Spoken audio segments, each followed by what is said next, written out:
Hello friends, how are you? I think all are fine. So first of all, अगर आपने अभी तक हमारे चैनल को सब्सक्राइब नहीं किया है तो प्लीज़ चैनल को सब्सक्राइब, वीडियो को लाइक और शेयर करना न भूलें। और जो आपका सपोर्ट है, प्यार है, उसको इसी तरह बनाए रखिएगा और कमेंट ज़रूर कीजिएगा, क्योंकि आपके कमेंट ही हमें नेक्स्ट वीडियो के लिए मोटिवेट करते हैं। और अगर आपकी कोई सजेशन है तो वो भी ज़रूर दीजिएगा। तो बहुत ज़्यादा कमेंट इस चीज़ के लिए आ रहे थे कि ma'am as a housewife किस तरह से प्रिपरेशन करें, क्योंकि मैं खुद ही भी एक हाउस वाइफ हूँ। तो अच्छे से आपको गाइड कर सकती हूँ कि एज ए हाउसवाइफ मैं कैसे तैयारी करती हूँ, क्योंकि जैसे मैं तैयारी करती हूँ भाई आपको भी वैसे ही गाइड करूँगी।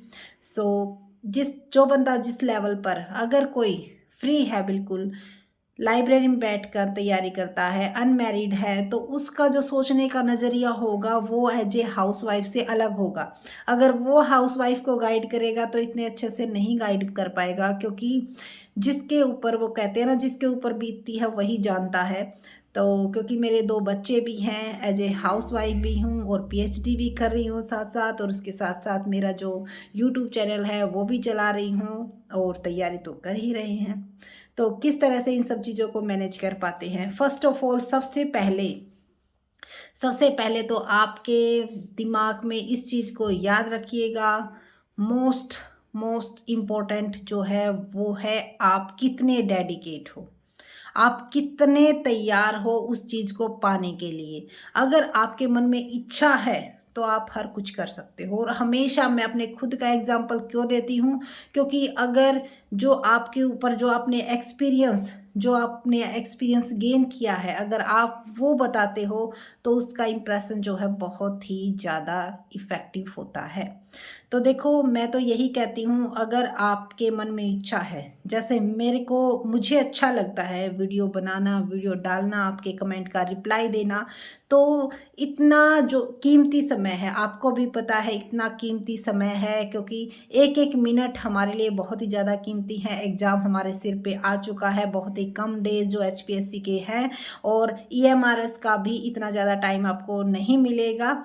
तो देखो, इतना ज़्यादा कीमती समय हम आपके लिए निकाल रहे हैं, किस लिए? क्योंकि मुझे मोटिवेशन मिलता है वीडियो डालने से। मुझे आप सबके जो भी कमेंट है उनका रिप्लाई देना मुझे अच्छा लगता है। तो जिस चीज़ के प्रति आप डेडिकेट हो, उस चीज़ के लिए आप कहीं ना कहीं से समय निकाल ही लेते हो। जैसे मैं अपनी वीडियो के लिए समय निकाल लेती हूँ, तो आप ये नहीं कह सकते कि भाई मेरे पास समय नहीं है। ठीक है, दिन में आप जो है जैसे भी आपको टाइम मिले, जैसे मैं जो करती हूँ, जैसे खाना बनाते हैं या फिर हम कोई भी काम करते हैं, तो मेरा फ़ोन हमेशा ऑन रहता है। ठीक है, तो आप किसी एक को फॉलो कीजिएगा, और जिस टॉपिक के ऊपर भी आप स्टडी कर रहे हो, काम करते टाइम आप उस चीज़ की वीडियो ज़रूर सुनिएगा। ठीक है, क्योंकि काम करते टाइम जैसे भी आप उसकी वीडियो सुनोगे, कुछ तो आपको 1-2 लाइन, 4 लाइन, 5 लाइन, कुछ तो आपको ज़रूर समझ में आएगा। और फिर आप उस टॉपिक को पढ़िएगा, जब भी आपको टाइम मिले आप उस टॉपिक को पढ़िएगा, पढ़ने में भी मज़ा आएगा। और फिर दोबारा से उसी वीडियो को पढ़ने के बाद फिर दोबारा से सुनिएगा, फिर आपको 100% वो टॉपिक जो है क्लियर हो जाएगा। क्योंकि जब आप पढ़ने से पहले पढ़ते हो, पहले सुनते हो, तो कुछ क्लियर हो पाता है, लेकिन फिर दोबारा से उसी टॉपिक को पढ़ने के बाद सुनते हो तो वो आपको क्लियर बिल्कुल हो जाता है। तो कहीं पर आप ट्रैवल कर रहे हो, कोई आप घर का काम कर रहे हो या बच्चों को पढ़ा रहे हो, तो आपको जो टाइम है वो निकालना होगा, और वो इसी तरह से हो पाएगा। आप हैंडफोन का यूज़ कीजिए, किसी भी तरह से आप जो अपना, ये कहते हैं ना कि सोशल मीडिया से दूर रहिए, तो आप एग्ज़ाम क्रैक कर पाओगे। लेकिन एक हाउसवाइफ अगर आप हो और आपको बहुत ज़्यादा काम है, आपको इतना टाइम मिल ही नहीं रहा है, तो एग्ज़ाम क्रैक करने की स्ट्रैटेजी से बेस्ट आई थिंक मेरे अकॉर्डिंग तो नहीं हो सकती। क्योंकि देखो, जो जिस चीज़ के लिए आप अब बहुत सारे एग्ज़ाम आपके आए हुए हैं, ईएमआरएस का आया हुआ है, डीएसएसबी का भी आ जाएगा, फॉर्म फिल होने स्टार्ट हो चुके हैं, और उसके साथ साथ आपका एचपीएससी का भी है। ठीक है, तो किसी ना किसी में तो आपका सिलेक्शन ज़रूर होगा। और फिलहाल जो आपका एग्ज़ाम पास है उसकी तैयारी आप 100% कीजिएगा और उसमें आप इस चीज़ को ज़रूर यूज़ कीजिएगा। और हाँ, प्रीवियस ईयर क्वेश्चंस पेपर जो हैं, जो प्रीवियस ईयर के क्वेश्चन हैं, वो बहुत ही मेन रोल प्ले करते हैं। इस चीज़ का भी ज़रूर ध्यान में रखिएगा।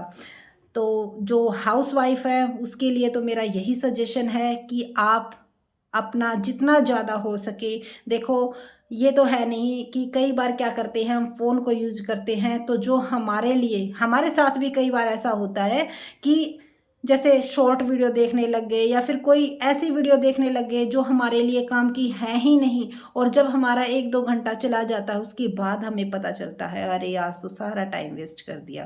तो इस चीज़ को ज़रूर ध्यान में रखिएगा, किसी भी जो हमारे लिए इम्पोर्टेंट चीज़ नहीं है उन चीज़ों पर हमें फोकस नहीं करना है। सिर्फ़ और सिर्फ हमारा जो मोटिव है वो है हमारा जो सिलेबस है वो 100% कवर करना। ठीक है? उसके लिए सबसे पहले आपको अपना जो सिलेबस है या तो आप राइट डाउन कर लीजिए या फिर आप निकाल लीजिए या फिर आप कैसे भी करके पहले उसको समझिएगा कि हमारे पेपर के पॉइंट ऑफ व्यू से क्या-क्या इम्पोर्टेंट चीज़ें हैं। फिर उस टॉपिक के रिगार्डिंग आपके पास कितनी बुक्स हैं, ठीक है? आपके पास सिलेबस कवर हो पा रहा है या नहीं हो पा रहा है, ठीक है? पहले जो आपके पास खुद के रिसोर्स हैं उनको यूज़ कीजिएगा। और जैसे ही आपको छोटी-मोटी जितने भी, क्योंकि यूट्यूब पर इतनी सारी वीडियोज़ की भरमार है, तो जो भी आप टॉपिक करो उससे पहले और बाद में वीडियो ज़रूर देखिएगा। और हाँ, इस चीज़ को ज़रूर ध्यान में रखिएगा जिसको आप फॉलो कर रहे हो, हम ये नहीं कहते कि आप हमें फॉलो कीजिएगा, जी नहीं, जिसकी आपकी समझ में आ रही है, आप जिस पर्सन को, जिस यूट्यूबर को आप फॉलो कर रहे हो, जिस सब्जेक्ट्स के लिए, अगर आप कॉमर्स सब्जेक्ट्स के हो तो आप हमें भी फॉलो कर सकते हो। काफ़ी इम्पोर्टेंट वीडियोज़ आपको हमारे चैनल पर अवेलेबल हो जाएंगी। तो अलग अलग सब्जेक्ट्स के रिगार्डिंग अलग अलग यूट्यूबर्स अच्छा पढ़ा रहे हैं, आप उनकी वीडियोस देखिएगा और फिर आप टॉपिक को पढ़िएगा गहराई से, ठीक है? जब आप पढ़ोगे और फिर दोबारा से आप देखोगे, आप में बहुत सारे चेंजेस मिलेंगे। उसके बाद आप जो भी उसके एमसीक्यू मिलते हैं उनको आप देखिएगा सोल्व करके, ठीक है? अगर एमसीक्यू सोल्व हो पाते हैं या कुछ रह जाते हैं, फिर आप उनके 4 ऑप्शंस को देखिएगा कि क्यों आपका आंसर रॉन्ग आया। इस तरह से अगर आप तैयारी करोगे तो कोई आपको नहीं रोक सकता आपको एग्ज़ाम क्रैक करने से, ठीक है?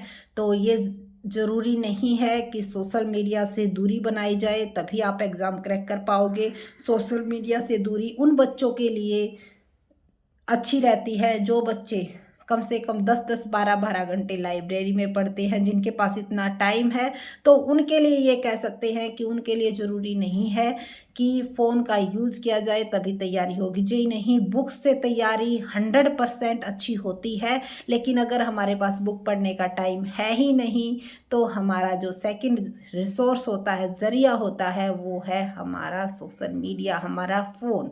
इसमें हर एक चीज़ मिल जाती है आपको। कुछ टॉपिक्स आपके पास नहीं हैं, उसमें भी ये बहुत ही ज़्यादा हेल्पफुल करते हैं। तो ऐसा नहीं है कि आप फ़ोन से वीडियो देखोगे तो आपका एग्ज़ाम क्रैक नहीं होगा, क्योंकि देखो मैंने जो जीआरएफ की तैयारी की थी, यूजीसी नेट जीआरएफ एस्टेट मेरा क्रैक जो मैंने किया था, तो मेरी तो देखो बहुत ज़्यादा हेल्प की थी मेरे फ़ोन ने।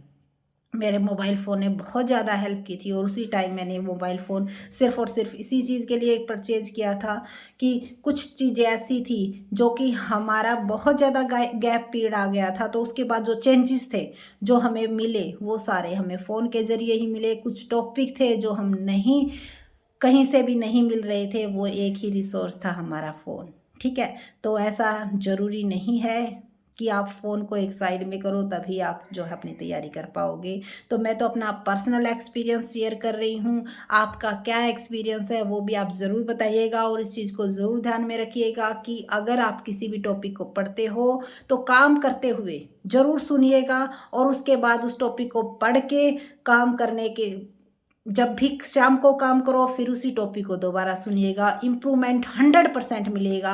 अगर नहीं मिले तो बताना, और किसी भी टॉपिक को अगर पढ़ो तो डीपली कॉन्सेप्ट बेस्ड स्टडी होनी चाहिए। ये नहीं कि आपने 100% कवर करने के चक्कर में आप सारा का सारा ऐसा घुल मिल गया कि आप एक भी क्वेश्चन का जवाब नहीं दे पाओ। ठीक है, तो जो भी स्टडी करो अच्छे से स्टडी करो, और जिस भी टॉपिक के ऊपर मैंने वीडियो डाल रखी है सिर्फ और सिर्फ इसी चीज़ पर मेरा फोकस रहता है कि कम से कम उस टॉपिक में से वीडियो बच्चों के क्वेश्चंस जो है रोंग नहीं होने चाहिए। और ऐसी ही प्रिपरेशन आपको करनी है। जो भी टॉपिक आप करो कम से कम आप ये ध्यान रखना कि उस टॉपिक को आप अच्छे से क्रैक करो, ताकि उसमें से अगर कोई क्वेश्चन आता है तो वो आपका रोंग ना हो। अब आपने पढ़ लिया पूरा सिलेबस लेकिन ऊपर ऊपर से पढ़ लिया, तो आपका कोई भी क्वेश्चन अगर कॉन्सेप्ट बेस आएगा, डायरेक्ट क्वेश्चन नहीं पूछे जाते हैं। कुछ ही बार ऐसा होता है, वो चांस की बात होती है कि डायरेक्ट क्वेश्चन पूछे जाएं, लेकिन जो बच्चे कॉन्सेप्ट बेस्ड लर्निंग करते हैं